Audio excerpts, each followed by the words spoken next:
Hello friends, आज मैं तिलकुट, सकट, संकष्टी, चतुर्थी, चौथ व्रत लेकर के आई हूँ। ये सभी नाम चौथ के व्रत के हैं।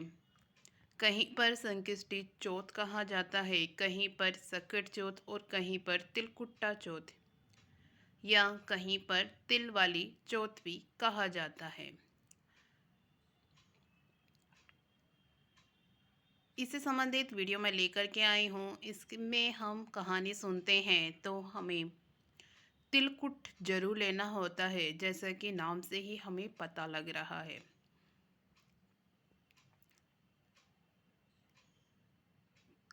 कहानी कथा सुनने के लिए हमें साफ स्थान पर बैठना है, पाटा या चौकी लगा लेनी है। जैसा कि मैंने पाटा चौकी लगा लिया है, उस पर मैंने एक वस्त्र बिछाया है। वस्त्र हमारा साफ होना चाहिए और भगवान गणेश विराजमान करे हैं। मैंने यहाँ पर भगवान गणेश की छोटी सी मूर्ति ली है। आप के पास में सुपारी के गणेश जी हों तो आप वह भी ले सकते हैं। इसी के साथ में एक जल का लोटा हमें चाहिएगा और मैंने एक कटोरी में तिलकुट ले लिया है और एक कटोरी में मैंने गेहूं और गुड़ लिया है। जो हम कोई भी कहानी सुनते हैं तो हम गेहूं और गुड़ तो लेते ही हैं, इसी के साथ हमें तिलकुट भी जरूर लेना होता है तिलकुट चौथ की कहानी सुनते समय। सबसे पहले हम भगवान गणेश को तिलक करेंगे। भगवान गणेश को तिलक कर दिया है। अब हम अपने जो जल का लोटा है उस पे भी हम तिलक कर लेंगे। ये मैंने जल के लोटे पर तिलक कर दिया है, स्वास्तिक बना दिया है और लोटे के चारों तरफ बिंदी लगा दी है। 13 बिंदी लगाई जाती है और कंठ पे मैंने कलावा बांध दिया है और मैंने भगवान गणेश को थोड़े से तिल भी चढ़ा दिए हैं और गुड़ का भोग भी लगा दिया है। अब हम हाथ में थोड़ा सा तिलकुट ले लेंगे और थोड़ा हम गेहूं के दाने हाथ में ले लेंगे, क्योंकि कोई भी हम कहानी कथा करते हैं तो खाली हाथ कहानी कथा नहीं सुनी जाती है, तो हम हाथ में लेके ही कहानी कथा सुनते हैं।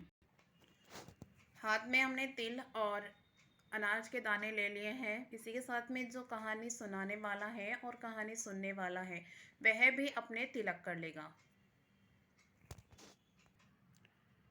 अब हम पहले चौथ माता की कहानी सुनेंगे और फिर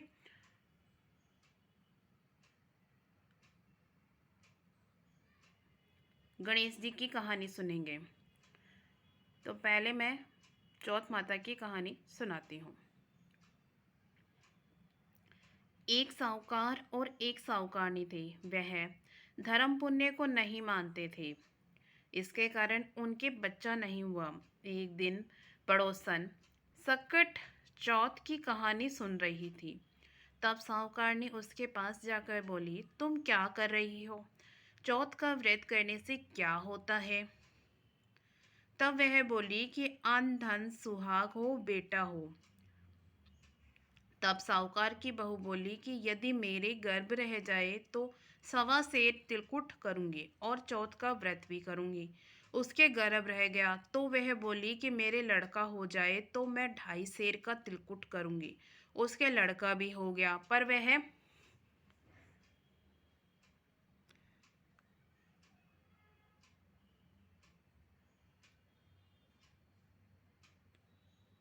तिलकुट नहीं करी।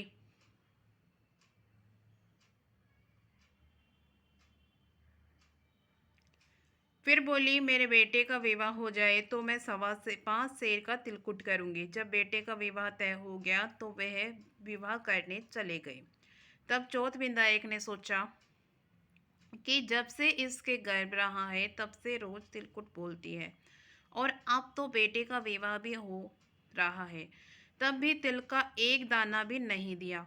अगर हम इसको परपंच नहीं दिखाएंगे तो अपने को कलयुग में कोई नहीं मानेगा।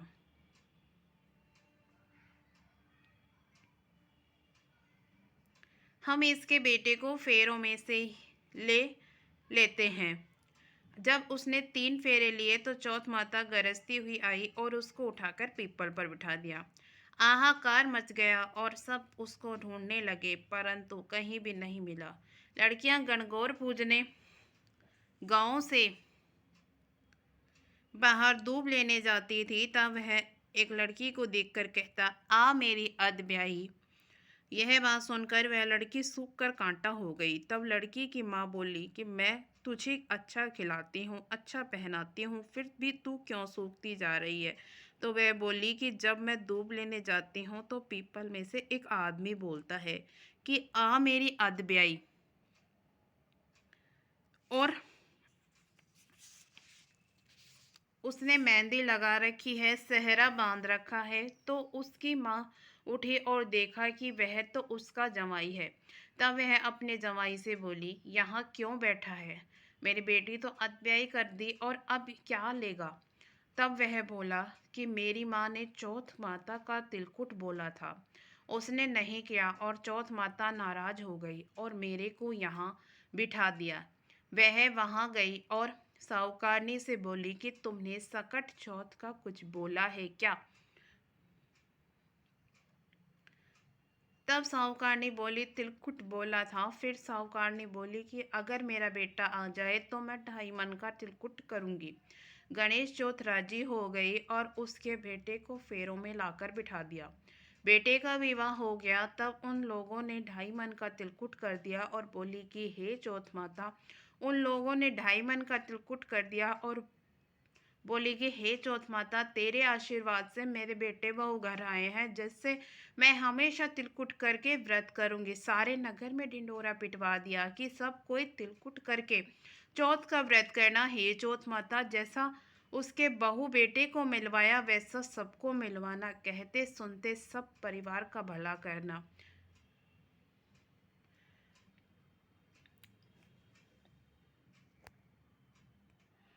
बोलो चौथ माता की जय।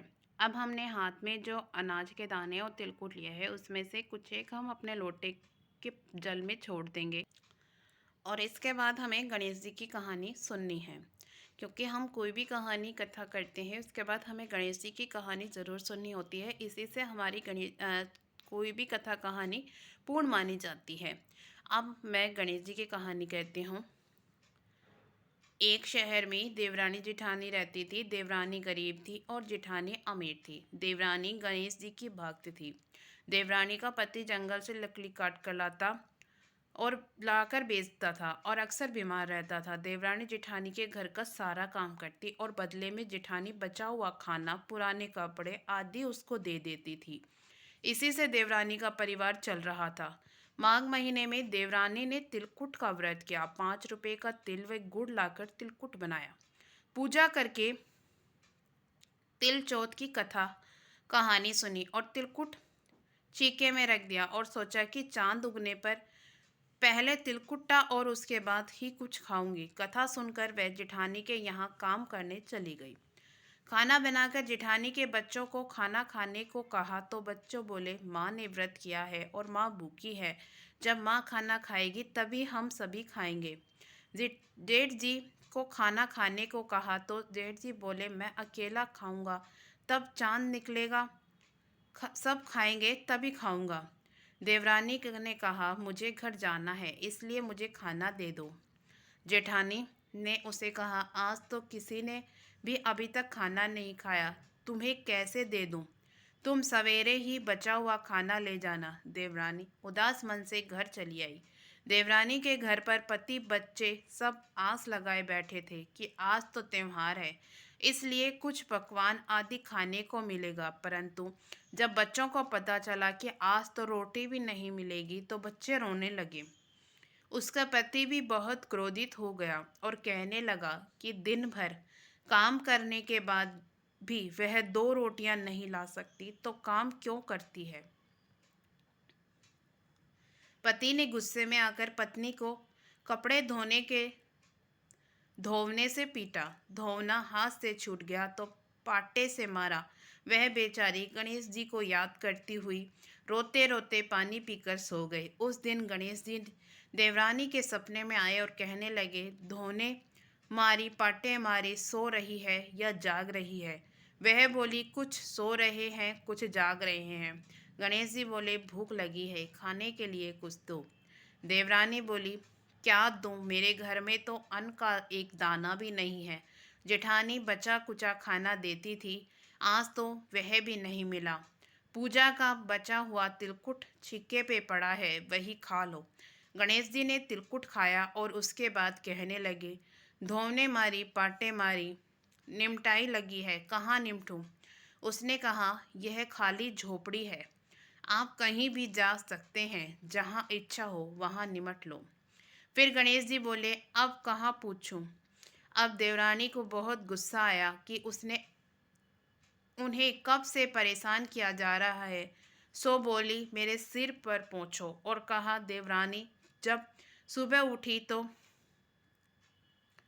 यह देखकर हैरान रह गई कि पूरा घर हीरे मोतियों से जगमगा उठा है। सिर पर जहां विधायक जी पहुंच कर गए थे, वहां हीरे के टीके बिंदी जगमगा रहे हैं। उस दिन देवरानी जेठानी के काम करने नहीं गई।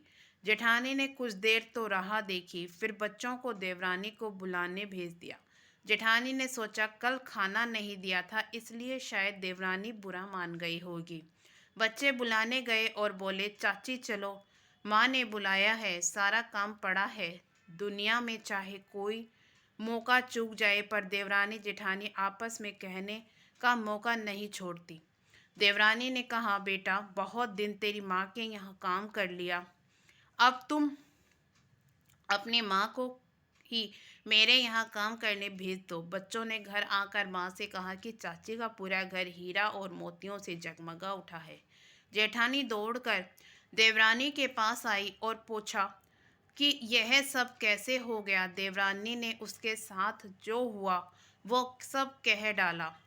घर लौटकर जेठानी ने कुछ सोचा और अपने पति से कहने लगी, आप मुझे धोने और पाटे से मारो।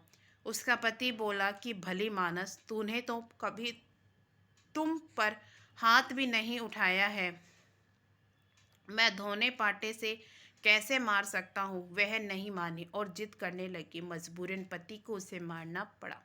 मार खाने के बाद उसके ढेर सारा घी डालकर चूरमा बनाया और छिक्के में रखकर सो गई।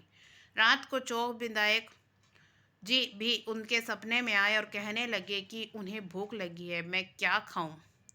जेठानी ने कहा, हे भगवान गणेश जी, आपने मेरी देवरानी के घर पर एक चुटकी सूखा तिलकुट खाया था, मेरे तो झरते घी का चूरमा बनाकर आपके लिए छिक्के पर रखा है।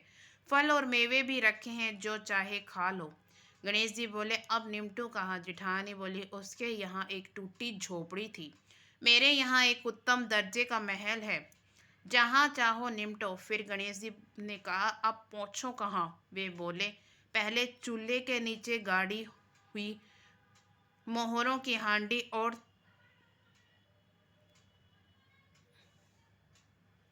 और ताक में रखी हुई सुई की भी पाती कर। इस प्रकार विधायक जी ने सुई जैसी छोटी सी चीज का भी बंटवारा करवाकर अपनी माया समेटी। हे गणेश जी महाराज, जैसे आपने देवरानी की कृपा की, वैसे सब पर करना। कहानी कहने वाले, सुनने वाले, व हुक्कारा भरने वाले सब पर कृपा करना। बोलो गणेश जी की जय।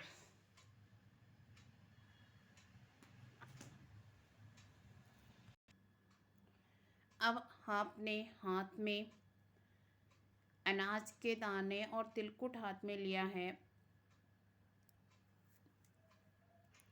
इसमें से कुछ एक दाने हम जल के लोटे में छोड़ देंगे। अगर आपके रीति रिवाज परंपरा में आप सूर्य भगवान को अर्घ देते हैं, तो कुछ एक हम सूर्य भगवान के अर्घ के समय ले लेंगे और कुछ हम अपने चूनड़ी और पीला जो भी आपने ओढ़ रखा है या आपकी शादी वाली चुन्नी, उसके पल्ले में गांठ बांधकर रात को चांद को अर्घ देने के लिए रख देंगे।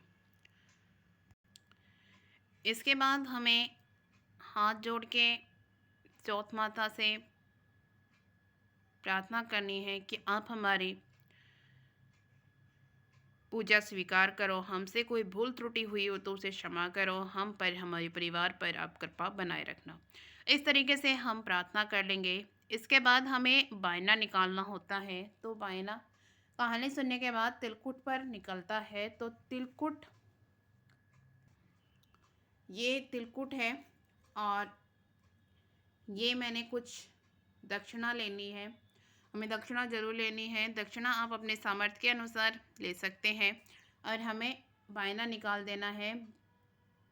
अपने हाथ में चुनरी, पीला या शादी वाली चुन्नी, जो भी आप ओढ़ रखा है उसको अपने हाथ में लेके और इसके ऊपर से आपको 2 बार गोल से घुमा के बायना निकाल देना है। बायना आपको किसको देना है? आपके बड़े रिश्ते में आपकी सासू माँ, आपकी ननद, आपकी जेठानी, या आप मंदिर में भी दे सकते हैं या आप किसी ब्राह्मणी को भी दे सकते हैं। जिसको भी आप बायना दे रहे हैं उसके पैर छू के आपको आशीर्वाद लेना है। तो इस तरीके से हम सकट चौथ की कहानी सुनते हैं। मैंने आपको सकट चौथ की कहानी सुनाई है। आपको वीडियो पसंद आए तो वीडियो को लाइक ज़रूर करिएगा। इसी तरह की महत्वपूर्ण वीडियो के लिए हमारे चैनल को सब्सक्राइब भी ज़रूर करिएगा। फिर मिलते हैं कोई नई वीडियो के साथ में। तब तक के लिए जय चौथ माता।